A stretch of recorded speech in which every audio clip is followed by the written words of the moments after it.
All right. So the title of our conversation today, What Unites Us? Music, the Arts, Purpose, and Service seems especially appropriate for this closing panel, doesn't it?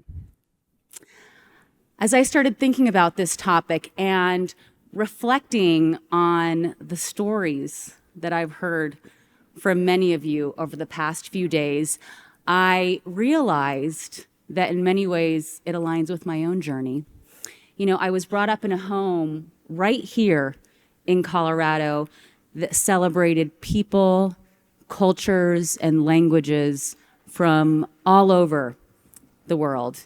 And later, I had an opportunity to live and work across Latin America and Europe. And today, I have the privilege of leading Telemundo, Colorado, and Telemundo, Utah for NBCUniversal, where our number one mission is to ensure that Spanish-speaking audiences have the information that they need and deserve to make decisions that will have a lasting effect on themselves and their families.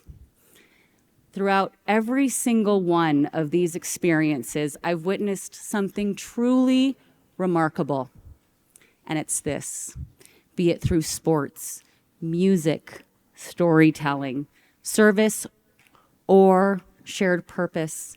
People have an extraordinary ability to connect across cultures, languages, backgrounds, and beliefs. In fact, one of the most pivotal moments in my own life came when an injury ended my opportunity to compete as an Olympian figure skater.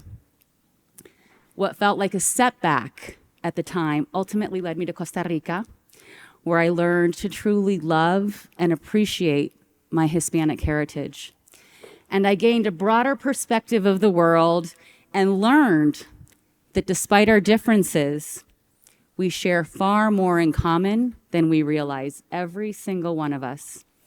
And today in my work at NBC and Telemundo, we often talk about storytelling through the lens of culture and connection. Sports do that. In fact, many of us, as Carol was talking about, are witnessing this in real time. It's one of the most powerful examples. How many of you are celebrating the FIFA World Cup? Eso. ¿Cuántos vieron el partido de México ayer, donde le ganamos a África del Sur? Lo siento, África del Sur. Lo siento, lo siento. I'm so sorry. But it was a tremendous game. And by the way, for the first time ever, the Spanish language broadcast was brought to downtown Denver at Skyline Park for our audiences to enjoy and celebrate in our language, which was beautiful to witness.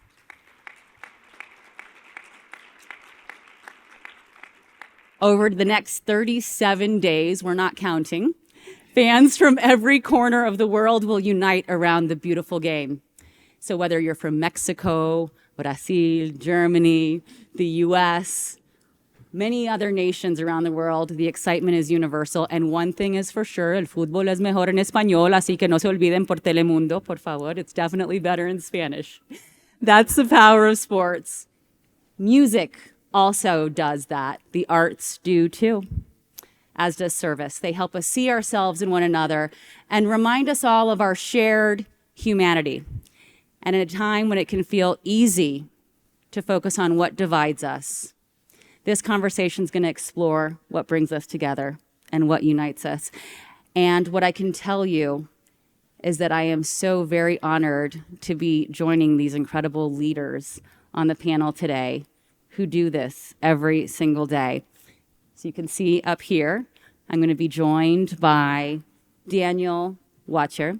Is that the correct pronunciation?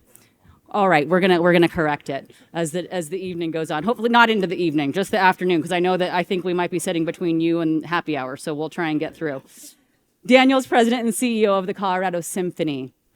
And unfortunately, CJ was not able to join us as he was stuck in Detroit. But we also have Diego Carneiro, who is the founder and director of Amazon Art Foundation. And he's also the co-founder of Orchestrating Peace, So thank you for joining us. And then lastly, we of course have Alan Salazar, who's the Chief Executive Officer of Denver Water, which is a tremendous organization, of course, but he's also been very involved in our civic community and sits on many incredible boards, which we're going to hear about as well, that we're all part of virtually here in Colorado. So we're going to get started. I'm actually going to move over to the seat here so we can have a little bit more of a formal and intimate conversation, okay? Daniel, we're going to be starting with you. You came to Colorado. Wasn't your first stop, actually. You'll have to tell us more about that. But from Stuttgart, Germany, and have helped transform Colorado's cultural landscape through world-class performances and partnerships with artists such as Jean-Baptiste and many others. You've also connected music with leadership, education, and community building in unique ways. And in a note to me earlier when we connected this week, you shared something that really resonated with me. And instead of me sharing with the group, I'd love for you to talk to us a bit about the difference between belonging and mattering, and what role music and the arts play in helping people feel not only included, but valued and seen. Well, happy to do that. First of all, thanks for having me here. Thanks for the drumming. I've been a drummer myself, which reminded me that saved me from dancing. So I enjoyed the little drumming, but yeah, to your question, I think music is an incredibly powerful thing. I'm a very brain-heavy guy, as you probably can tell by my accent. I'm German. So we're very square, formal, stiff, not so much feeling things, but I've learned that music is something that really bypasses my brain and makes me really connect not only to myself, but also to people. And I found over time how much this feeling individually also creates a feeling of belonging with others, having a shared experience, being in the same room with people. We might disagree on stuff, but it doesn't matter at the moment we enjoy music together because it connects us.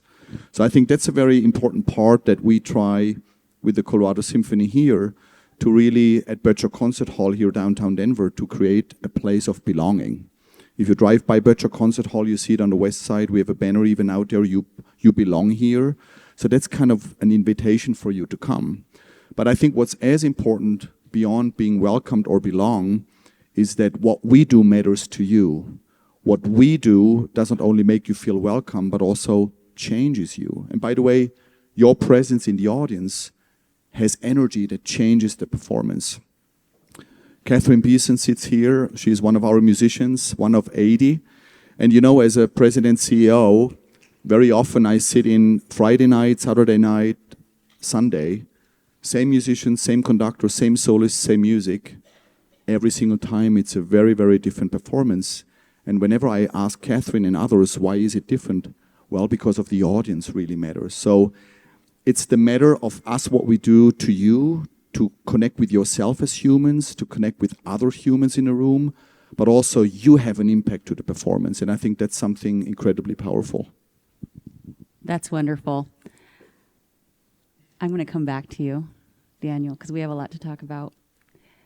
Diego, as a Rotary Peace Fellow, your work has taken you around the world, including communities across the Amazon. You've witnessed firsthand how people connect across cultures, languages, and lived experience. Tell us a little bit about your story and what you've learned about the power of music and human connection in bringing people together. Thank you very much. First of all, I would like to thank Carol and her beautiful team for the invitation. I had a very beautiful talk yesterday, and I had the opportunity to hear today some students come to me after the performance saying, you know, I changed my idea. I thought I couldn't play music. Now you inspire me to study music again. So this kind of connection with people established between, as you said, performers and performer, audience and performers. This has been what I think I'm developing since I'm 12 years old. So the first time I played the cello, actually, I was playing in the Amazon region where I come from, in places where the cello really never arrived. And when I had the first clap back to me, I thought this is the moment that I connected. The communication, this common action started. And since then, I devoted music. I used music as a tool, as a language, as a passion to inspire myself, but also the environment. So I start to connect music different ways to knowledge. For example, medicine, science, and of course humanitarian causes. A very famous cellist called Pau Casals. He was probably the father of the cello, modern cello. He said, first of all, we are humans, then a musician. So I think this brings the idea that we use music to become more humans. And in these moments, I think this is very much what we need to remember. Although we have music everywhere, in YouTube, but I really worry that the connection that happens in YouTube is totally different from the performance, as you just heard here. And I try to interact a lot with public with the audience, when I play, when I improvise. One of my pieces I improvise using the Amazon region. And that means, I think, this question raised, I ask myself every week. So I decide to do a project around the equator line. Yeah, the equator line, I explained yesterday. For me, equator actually translates from Latin, meaning making us equal. And when you share music, the same music here, for example, this one by Saint-Saëns, here in the Amazon, where I come from, and then I went to Uganda, the same reaction people had. Some people cried. But I had a funny question from one boy. He was 12 years old. I think I said this yesterday. He said, does your instrument, he never seen a cello before, does your instrument also play happy music? That was a very interesting question. I never thought I practice my whole life to make people sad. So then he said, are you a musician? Yes. Can you sing? I said, no. So don't you say you're a musician? So, there are many ways of understanding music, but we feel very, very, very similar to each other. So I'm doing this trip to also answer the question next year. I'm going to give a better answer. There are 13 countries in the equator line. I've done 7 of them. And different economical structures and different mindsets and so on, but music connects all of us. You're absolutely correct. And Alan, I'm going to get to you in just a second, but I want to take a moment to talk about this idea of being equal. And I love what you were talking about that. And the effect that it has on people in different regions. Another thing that Daniel and I were talking about as well, we actually have had the privilege of working together in the past. We bring something together to the community of Denver that is so incredibly powerful in Latin beats, right? Right. And I will tell you that Latin beats, Sonido de las Américas, is something that has invited Hispanic audiences to experience the beauty and wonder and magic of our music and our culture together with the Colorado Symphony. And we invite our community into this place that our audience perhaps didn't feel welcomed to in the past. And so you doing that is an incredible thing. And I remember the first time I had the privilege of attending a Latin Beats, it brought tears to my eyes for the community, just watching them engage with that. Tell us about that. Well, as a nonprofit, as an arts form, it is so much about the performing arts, about music, to do this at a world-class level. But if we just do that for the sake of doing it, we miss something very important, which to me is to be a servant to our communities. And when I moved to Colorado in 2020 and to Denver, I have to admit I had no idea how of an international community this is. I had no idea how big the Hispanic community is. And Latin Beats, for example, to your point, Tatiana, is an incredibly important performance and very important part for us to give to the Latin community. to also show our respect to the culture, to the Latin culture, to be inviting for the Latin community to belong at Böttcher Concert Hall, and with the energy that the community brings to really inspire the musicians to perform.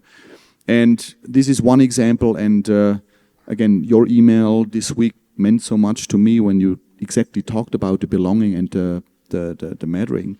And we do that with other communities, the Japanese community. I had no idea how big that one is. The Korean community, I had no idea.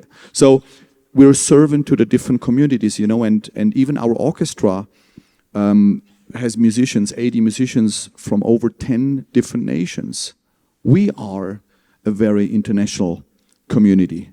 And that's the beauty of language too. You don't need translation, right? It's a universal language. So if we translate this diversity into our community work, to the Latin, to the Japanese, to the Korean communities, to the Chinese communities, there is a German community too. That was a big surprise to me too. So actually, I think this helps us to really put our mission to work in a way that we want to inspire and unite humanity through live symphonic music experiences. And I think that's a very unique value proposition, especially nowadays where there is so much conflict. There are wars, right? And we disagree maybe on so many things, but when we come together to enjoy music, it does not matter, and we can connect as humans. And it doesn't matter what nationalities we are. Wonderful. Alan, you very much had a front row seat to the evolution in Denver, and you've seen all of these communities grow. You've dedicated your career to public service, helping shape Denver through leadership, roles spanning government, community engagement, environmental stewardship, and now as the CEO of Denver Water, you also continue to serve our community through organizations such as the Denver Center for the Performing Arts, the Denver Art Museum, and the Denver Botanic Gardens. And really throughout your career, you've had a unique perspective on how communities come together around shared challenges and opportunities. So the question is this: after years of public service, what have you learned about what truly unites communities, especially during times of challenge and change? Well, Tatiana, first of all, thank you for the opportunity to be here. You might be wondering why a water utility person is up here talking about cultural issues. And I so admire your Spanish is impeccable and beautiful, as is your English. I get by on English, and I'm otherwise halting Spanglish I'm very fluent in. It's a very complicated question, but I think there's a grain of the answer in the question. When there's a crisis, people find ways to collaborate and survive together. You know, if the ship is going down, you may be with people who you don't like, you may have adversaries on the ship, but when the ship is in trouble, everybody figures out how to collaborate and get through the crisis. So when there's a crisis, there's that kind of negative energy to find a solution. What's more and what's necessary for that to happen is for people to understand the crisis. If you don't believe there's a crisis, if you don't believe that you're in a challenging circumstance and it's only the other person that's dealing with the difficult circumstance, then there's no real opportunity to collaborate. So I prefer to think, hey, we will get through as a species, hopefully, when we are in crisis. But we ought to also figure out the ingredients for solving problems when there isn't a crisis. And for me, it comes down to trust and relationship with human beings.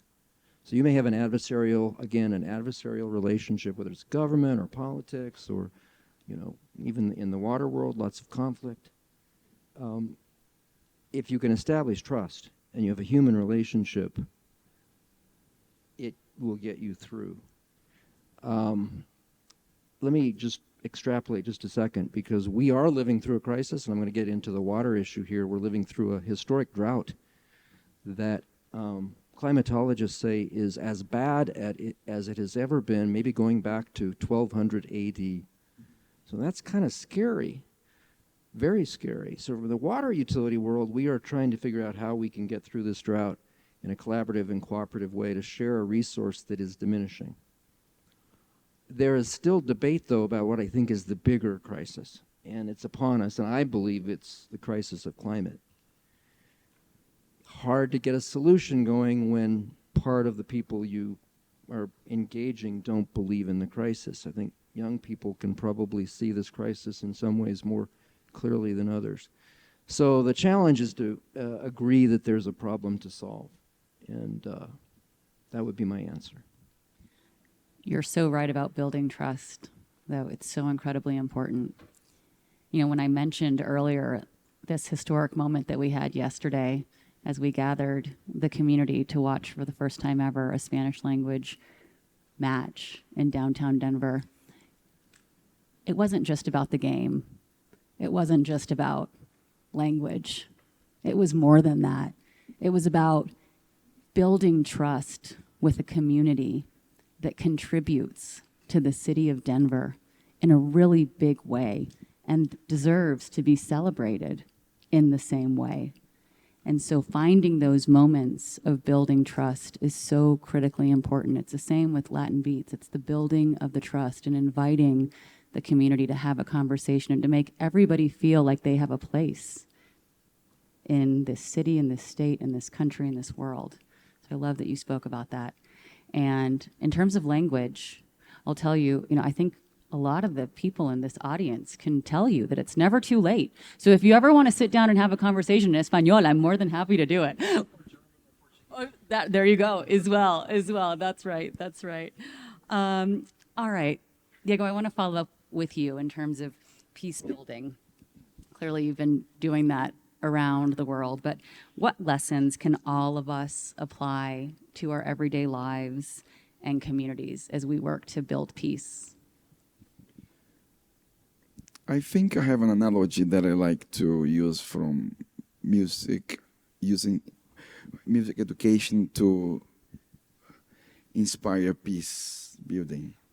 So in music, we have 4 elements, very, very clear. When I teach, I like talking about those 4 elements. One is sound, another one is intonation, the other one is rhythm, and the 4th one is dynamics. So if we focus on this, just like a method, probably we would become better musicians. Then, if we think about peace building, when you talk about the sound, a sound, we can talk about our essence. We can talk about how we project our essence, how we feel, what kind of thoughts, how we vibrate.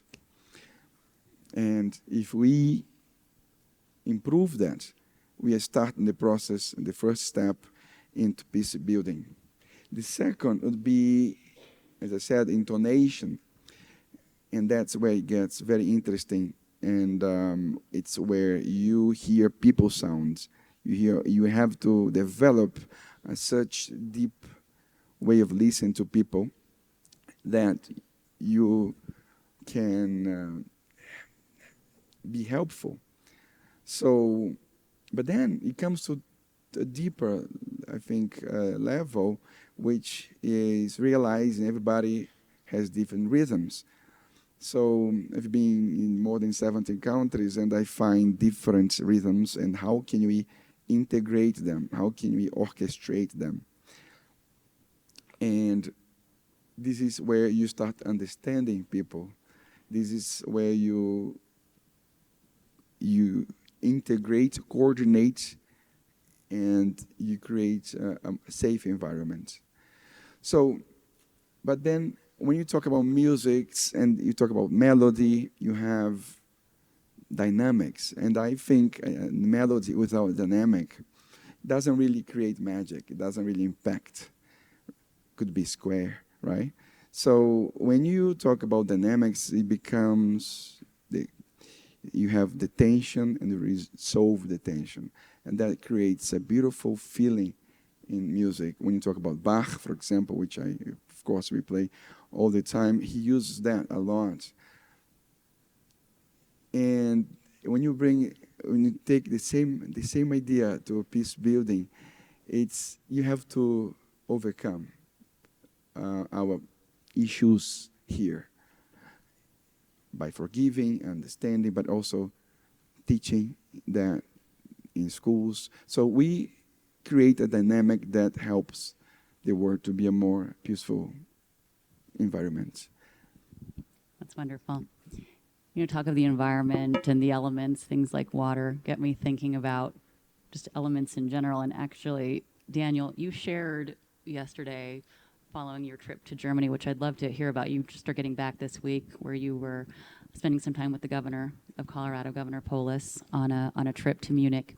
And you shared another element, wood, a 50,000-year-old piece of wood that was used to create one of the most beautiful sounds.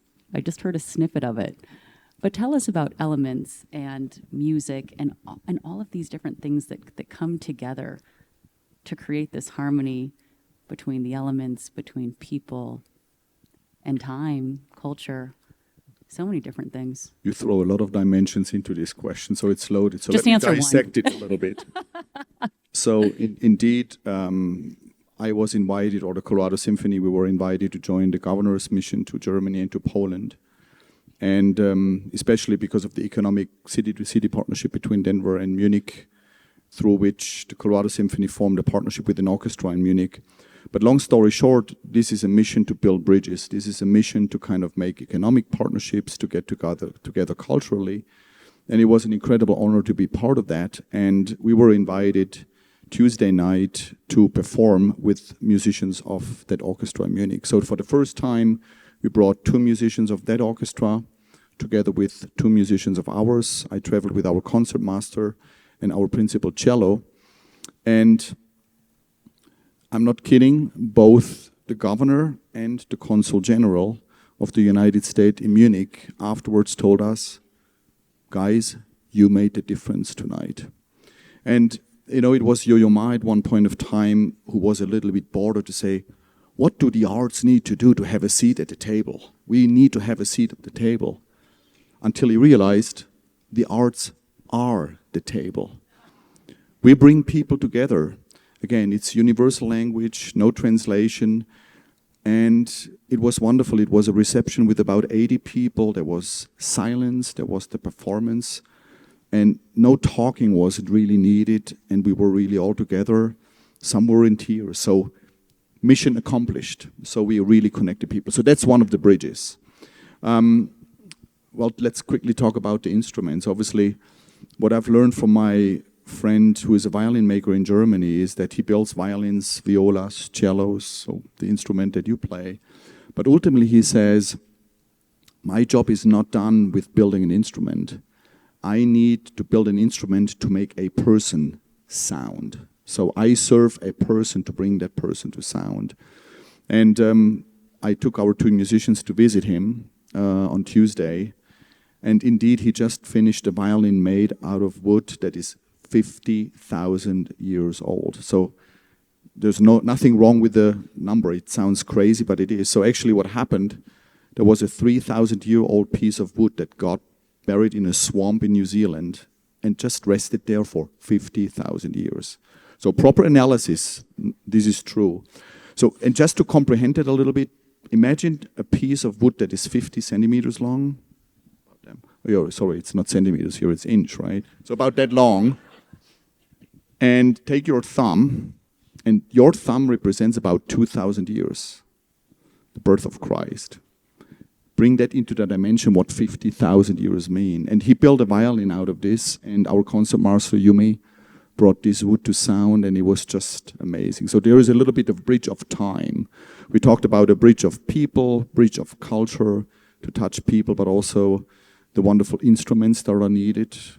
Musicians like you, musicians like Catherine that are needed to kind of touch our souls and to bring us together and build those bridges indeed. And one thing I want to add, because Alan brought up the point of collaboration, when our music director once was asked about why should people listen to classical music. Anyone here in the room who has ever been to the Colorado Symphony by any chance? oh wow, we can do much better. So look at this as an invite to come to Böttcher Concert Hall. So when you come, number one, hopefully we connect with you, to your soul, to your heart with the music. But also look at the orchestra, because Peter's answer was why people should listen to that. He said that there is probably no better example of human collaboration, because you have 80, 150, 200 people if you have a chorus, and they all become one voice at the same time. So they're united and they're connecting. So there's the collaboration piece. And the last bridging component that comes into my mind, so that was indeed a big question. Am I talking too much? You're Okay, doing one great. more. One more aspect to the answer. I'm in this role now only for a little bit more than 1 year. And I like to ask people about, after I tell them thanks for coming, why do you come? What brought you to the symphony, if not educated in music or through your parents who kind of forced you to come when you were a child? Why do you come? And I would say more than half of the people told me that they came to grieve. They lost a beloved one, talking about sad music. So, but they came to grieve. But you know what they said? It healed them. And they came back because of the healing. So talking about belonging, what you asked at first, we want to be a place where you feel you belong to, but at the same time we want to matter. So if you come to grief, the music heals, and they come back because it keeps on healing them. There is something so incredibly powerful about the healing power of music. Truly. As you talked about this 50,000-year-old piece of wood, it got me thinking about the beautiful mature trees that we have at the Denver Botanic Gardens and that gorgeous Japanese garden that has been evolving over time. And Alan, you've seen so much of the evolution and the change in Denver and Colorado. Daniel talked about how much of an international city this has become. But when I think about your work with the Denver Center for the Performing Arts, the Botanic Gardens, and the Denver Art Museum, talk to us a little bit about that evolution and Colorado in particular and the changes we're going through and the people that we're seeing from your perspective. Tatiana, that was a wonderful, you just seamlessly brought that together into a question. And it's a complex question in some ways. Obvious that the arts, whether it's visual arts, music, creative arts, theater, things we enjoy as human beings, is a universality to it, and that's been mentioned. There are forces at work in the world, and you know them and recognize them, that use culture to divide. And properly understood, I believe, and properly enjoyed, the universality of what arts represents connects all of us. And that's the whole theme of the conference, is the global connectivity. And we are fortunate here in Denver that we've incubated some organizations that celebrate that. And so if you go to the Denver Art Museum, you may never get to Paris, you may never get to Africa, you may never get to parts of Asia, but you can experience some of the culture just in the visual arts there. And I could say the same thing about the plants at the Botanic Gardens. It's about celebrating what makes us human beings and connected. But I guess my caution light on it is always that we have to support those institutions, and they're easy to kind of take for granted. They're not always there unless they're supported. And we need to recognize the important critical important value of those organizations to the community. And I don't mean just cities, because every town, every collection of people, you will find some manifestation of art and creativity, arts and crafts, choirs, whatever. And I think it has to be protected.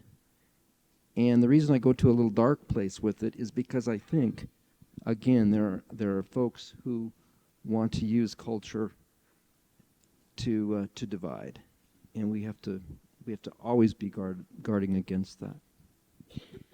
Absolutely. So with that, Diego, I actually want to go back to you, because as you travel around the world, be it through the Amazon or across the equator and all of these countries, I'm sure you see quite a bit of conflict depending on the place that you go. Can you tell us a little bit about any experience that you might have had where you've seen music bring people who are otherwise divided together in a shared cause. Yeah, there are many stories to share. And for example, I think one of the reasons I became a Peace Fellow, which is goes back to 2016, 18, when I went to Ecuador, and there was, first of all, a big earthquake there 10 years ago, 2016. I created an orchestra to reestablish the community, fundraising to help them to reestablish, rebuild some buildings there. But that attracted many people from Venezuela, great musicians who had the opportunity to study Neo Sistema, and they were traveling or escaping from Venezuela, conflicts there, and that created lots of issues among other countries, like Colombia and Peru, Ecuador. So I was there at this time. I went to the borders because I believe when there are borders, there are lots of issues that you need to understand why. So I always say that the cello became a passport for me. I had other things that happened to me in the customs and the immigration that I had to play to get in. But that time was much more complex. There was about 14,000 people on the borders of Ecuador and Colombia, and there is a small bridge that separates them. And people were dying there, children, no food, everything, because the governments, they couldn't agree what to do, if they would let them go to Ecuador or not. So when people ask me what was probably the most important concert I did, and I always go back, and I'm sure the musicians also think about it. I got 100 musicians from different countries, and we went to the borders, and we played 3 performances there. The first one was a flash mob, meaning we had the militaries like holding guns, and suddenly people start playing music. Everybody started to cry, so it was very powerful. The whole thing became a theater. So what an experience. That changed our lives. So we stayed there 3 days making music in both sides and in the bridge, interacting with people, and we had lots of musicians who didn't have instruments. I got 300 instruments that came from the US, donations, and we gave to them, and they start teaching, they start becoming a person again, and they got back their identity. And I believe that it's a big story, is, trying to make short. This was in 2018, and after this concert, in the same day, they let people in, they let people pass, and the United Nations, many other organizations went there to support them. That was the power of music. That is so cool.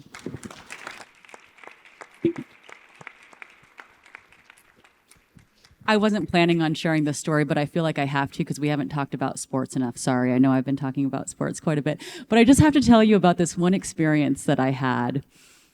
It wasn't a war zone and it wasn't a real conflict, but I was at a Fiorentina-Milano match once. It was one of my first international sports experiences. And we're thinking about unity and music and sports and all of these things. So I'm sitting in this soccer stadium. Again, it's one of my first international sporting soccer events, and having a fabulous time, listening to the music, listening to the drums that very much sounded like North High School drum band as we were starting our session here. It was just fabulous. I'm enthralled by this experience, watching the celebration, watching the people. The Milanese fans were all kind of in their own sections, separated by barbed wire fences with an entire empty section between them and the rest of the Fiorentina fans, right? Because that's how much passion there is in soccer in Europe, right, Daniel? You know what this is like, right? And at some point, I didn't really understand what was going on, but I look over I was sitting with the Fiorentina fans, and I look over and I see the Milan fans, and they're all of a sudden, they seem to have been very happy, but then they're all fighting, literally. It's a brawl. It is like a full-on beating one another up brawl. I can't tell you what happened, but there was explosions. There was all kinds of things, and this chaos started ensuing. The next thing I know, Pato, who was one of their players, starts running down the field, and you could identify him immediately because he wore these orange shoes that Pato, so a duck, like orange feet, right? He's running through the field, and all of a sudden, the Milan fans stop fighting. They watch. The stadium goes silent. Pato scores a goal. The entire Milan team goes up in celebration. The entire section starts hugging, kissing, crying. It was a beautiful, beautiful thing. So again, music, sports, all of these things do have this incredible power of bringing us together, right? I don't know, Daniel, if you ever experienced something like this. Actually, I'm not making this up. Last week on Wednesday, the Colorado Symphony performed with Yo-Yo Ma at Red Rocks. Does everyone knows Red Rocks? Who has been there? Well, quite some people. So you know this is a 10,000 people venue. So imagine the following. At the end of performance, Yo-Yo Ma comes back to stage. Everyone wants to hear an encore. So he plays the encore, which is called Song of Birds. Does it resonate with you? So it starts with silence, performs, and it ends in silence. Now imagine the following. It ends in the perfect silence, and 10,000 people remain in perfect silence. You could have heard a pin drop. And that magical moment lasted for a long time. Could not hear anything. And that's a magic where, as much as hopefully the music moves you, the audience contributes to magical moments like this. That was one of the most amazing experiences I have made, where such kind of a moment was changing. Everyone was in awe. That is so cool. Thank you. We're going to do that. We are sitting between you and happy hour, I get that. But I do want to ask Alan a question about water and what it teaches us about independence and what it can teach us about what unites us. I know that we have to talk about tough challenges and things that we all face, but without challenges, right, we can't think about unification. So what is that? Trying to be poetic about water is somewhat difficult, but obviously it's essential for human life, and it's essential for the prosperity of the communities that we serve. It's essential to life on Earth. I think the biggest lesson I take from being in this utility business for the last 2 years, 2.5, is that in the natural world, because we depend on it, it forces the collaboration that we were talking about at the very beginning. Sure, there's conflict, there's adversarial fights. I mean, particularly in this part of the world where water is scarce, there's a lot of political strife around its use. That will probably increase with the drought that we're experiencing. There's the challenges of AI and data centers that I think there was some discussion about that at the conference. So there's a lot of challenge on the horizon, but what I understand from my brief time at Denver Water, the people that work in this field are dedicated to the mission. So you see collaboration and passion at two levels. One, to serve the community, to do it with excellence, and also to, again, unite all of us in the wise use of resources on the planet. And so that's as poetic as I can get about water. And maybe if we do run into conflict, maybe we can have a concert and bring the West Slope and the Front Range in California and Arizona and Colorado together. And maybe if we can break some bread, look at some art, go to a museum, listen to wonderful music, maybe we can solve problems a little better. Be global-minded 2027. That's right. I do just have, just in a word or two, or a sentence, because it's going to maybe be hard to do in a word. But with all of these incredible students and future leaders that we have in the room today, if there was one piece of advice that you could give to everybody today, what would it be? And it's a question for each of you. Daniel, let's start with you. That's a big one. So Alan provides the water to your body. I like the idea we provide water to your soul, to your heart. So again, many of you have probably not yet been to the Colorado Symphony. So give ourselves the benefit of the doubt in a way that we think you belong there. So I hope we can give you reason to come, to feed your soul, and at the same time with your presence to make an impact to what we do as an arts form as well. And with this, I mean, Alan mentioned it too, we're in the age of AI, big concerns on climate change and so on. Give yourself a break away from the noise, from the news, put your smartphones away for 90 minutes and dive in and let us feed your soul with musical water. Diego, you? Well, yes. Be inspired, inspire people. For example, think about a conductor. A conductor, when he conducts, he doesn't make any sound, right? So what he does, he empowers people. He inspires people to play better. And sometimes you don't know, you don't understand, but you can communicate through an example. I will show this in practical terms.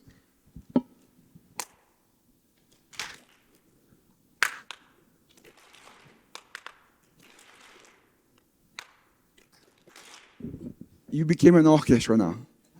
So, be an orchestra. Nice. Thank you.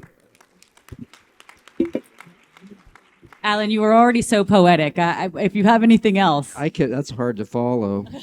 I think you said, what is your advice? And I think you framed it in the context of young people. But I think I would rather frame it in terms of, for whatever age you are, try and live this myself. And that is to seek wisdom, to be wise, not smart, but to be wise and to be kind.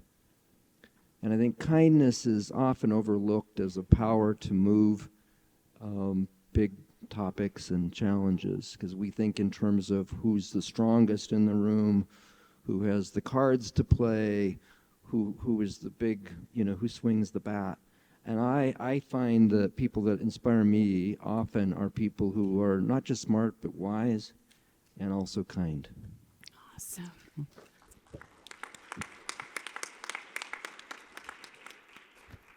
And I think just in closing, my hope would be that you all carry these lessons forward and that you continue to be curious about one another and stay connected and ask questions about one another and be open to the feedback that you get and to the new connections.